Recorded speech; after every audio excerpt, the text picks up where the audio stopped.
Air merupakan karunia Tuhan dan menjadi kebutuhan dasar umat manusia, karena diperlukan untuk berbagai kebutuhan hidup manusia.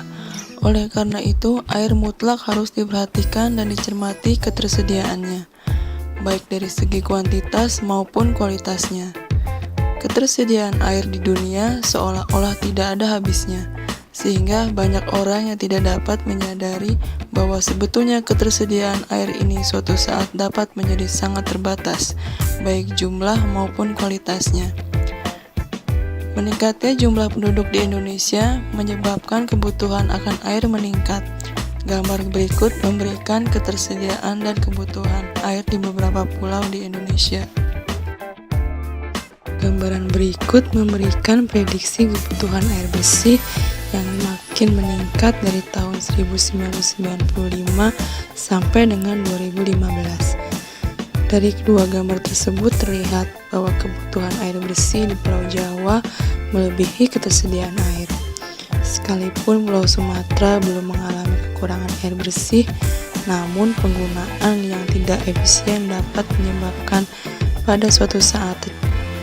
Dari mana sumber air diperoleh? Jawaban dari pertanyaan tersebut dapat dimulai dengan pengertian daur atau siklus hidrologi.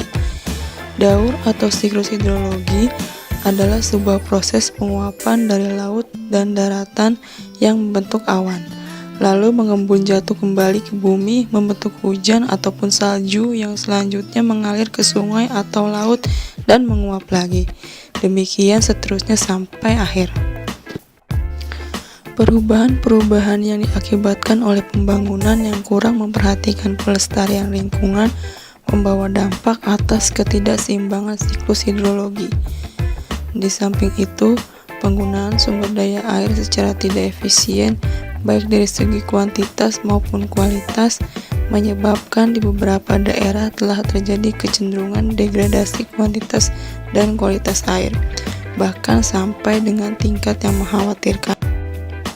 Pada dasarnya ada 3 masalah klasik yang dihadapi berkaitan dengan sumber daya air. Pertama, air yang berlebihan dapat menimbulkan bencana seperti banjir dan tanah longsor. Kedua, kekurangan air yang dapat menyebabkan kekeringan dan yang ketiga adalah masalah yang berkaitan dengan kualitas air seperti air yang kotor dan tercemar yang dapat menimbulkan berbagai penyakit.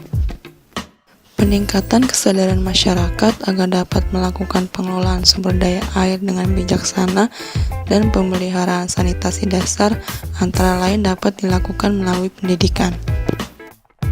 Tujuan mengintegrasikan konsep manajemen air dan sanitasi dalam pembelajaran antara lain meningkatkan pengetahuan, keterampilan, nilai kemanusiaan, dan pengalaman siswa yang berkaitan dengan pengelolaan air dan sanitasi, menimbulkan kesadaran siswa terhadap lingkungan dan mampu memecahkan masalah-masalah yang berkaitan dengan air dan sanitasi, kemudian mengubah perilaku siswa dalam menggunakan air dan memelihara sanitasi.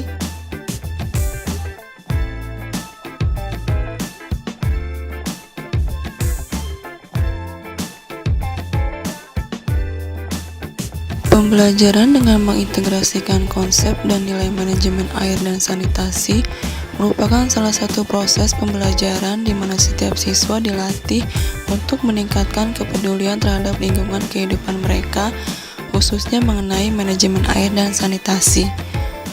Pembelajaran manajemen air dan sanitasi dapat dilakukan secara terintegrasi atau monolitik. Mengingat fleksibilitas kurikulum yang dimiliki oleh dalam pendidikan di Indonesia, akan lebih tepat apabila pembelajaran dilakukan secara terintegrasi dengan materi yang akan disampaikan. Pembelajaran manajemen air dan sanitasi adalah suatu proses di mana siswa memperoleh kesadaran dan pengetahuan akan pentingnya lingkungan hidup di sekitarnya.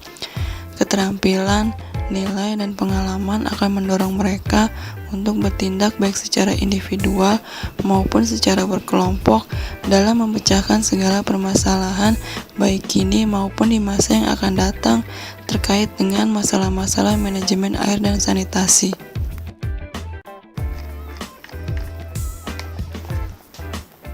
Ini adalah beberapa topik pembelajaran yang dapat digunakan dalam pengintegrasian konsep manajemen air dan sanitasi ke dalam pembelajaran.